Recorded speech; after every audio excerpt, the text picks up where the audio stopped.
Ketdik. Saratonni oldini olish mumkinmi? Asli.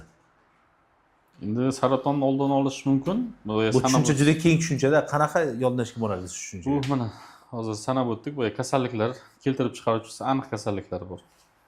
Bularni albatta oldini olish mumkin. O'sha kasallikka qarshi emlanishda asosiysi. Undan tashqari surunkali kasalliklar bor.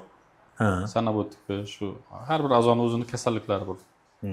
O'pkani shu yallalanish kasalliklari, oshqozon-ichak sistemasida shu yaralar, buyrakdagi har xil xavfsiz o'smalar bo'lishi mumkin. Oshqozon ichak sistemasidagi poliplar, o'sha jinsiy yo'llardagi poliplar, viruslar, mana shu kasalliklar hammasi qo'zg'atuvchisi aniq. Ular davolanmasa yillar davomida surunkali kasallikka o'tib, o'sha masalan onkologiyaga o'tish xavfi yuqori. Shu sababli Rak oldi kasalliklariga olib kelishi. kasallik olib keladi.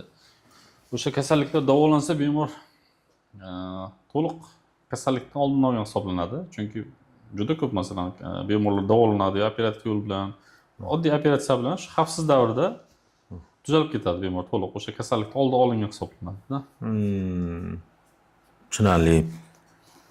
Xo'p. Bu har bitta tizimga ishlatish mumkin bo'lgan narsa ekanda, har bitta tizimga.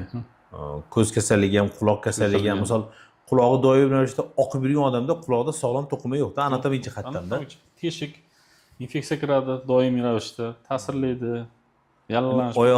Oyog'ini bir haftada bir marta yuvadigan odam o'zini tasavvur qilib o'rsin. Doim terlab yurgan oyoq. Terlab yuradi. Muhit bor infeksiya uchun tayyor muhit.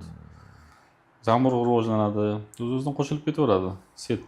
Bu kasallik boshqa kasallik chaqiradi. Oshqozon oddiy boshida gastritdan boshlanadi, davolanmaydi, yaraga aylanadi. Ichak poliplari bo'ladi, qon ketadi, davolanmaydi, keyinchalik bu narsalar rakka aylanadi. Tushunarli. Xo'p,